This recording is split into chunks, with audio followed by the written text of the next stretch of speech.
नमस्कार, मी अश्विनी. माझ्या चॅनलवर आजच्या व्हिडिओमध्ये तुमच्या सर्वांचं स्वागत करते. संपूर्ण जगात भारत हा असा एकमेव देश आहे की आपल्या भारत देशात नात्यांना खास महत्त्व दिलं जातं. नाती जपली जातात. सगळ्या नात्यांसाठी खास असे सण साजरे केले जातात. त्यापैकीच एक आहे रक्षाबंधन. बहीण भावाच्या प्रेमळ नात्याचा हा सण. रक्षाबंधनाच्या दिवशी बहीण आपल्या भावाच्या मनगटावर राखी बांधते. रक्षाबंधनाच्या दिवशी शुभ मुहूर्त बघून बहीण आपल्या भावाच्या मनगटावर राखी बांधते.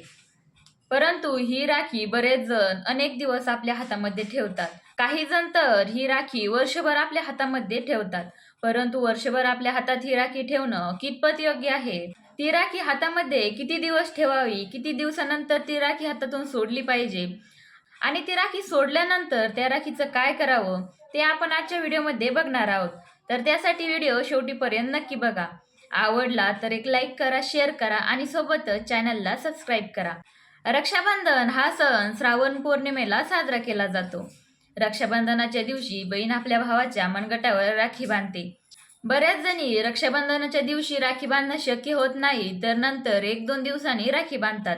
पण कधीही राखी बांधली तरी तुम्ही राखी बांधल्यानंतर ती राखी कमीत कमी 24 तास तरी आपल्या हातामध्ये ठेवावी.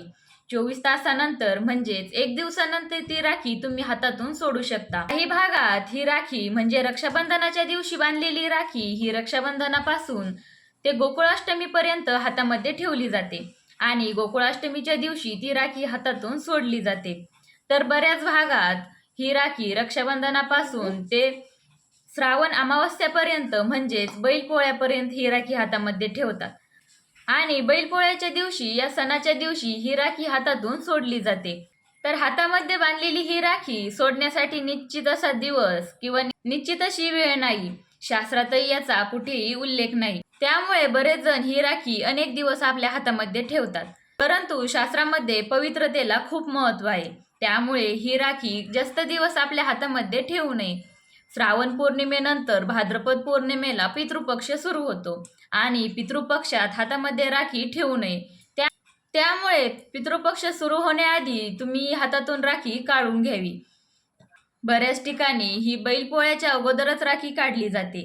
आता प्रश्न पडतो की या राखीचं नंतर काय करावं?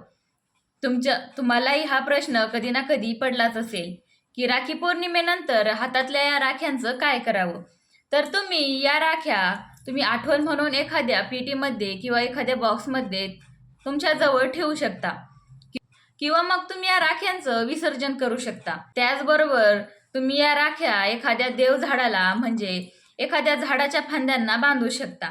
तर कसा वाटला व्हिडिओ हे कमेंट करून नक्की सांगा. आवडलं असेल तर एक लाईक करा, शेअर करा आणि सोबतच चॅनलला सबस्क्राईब करा.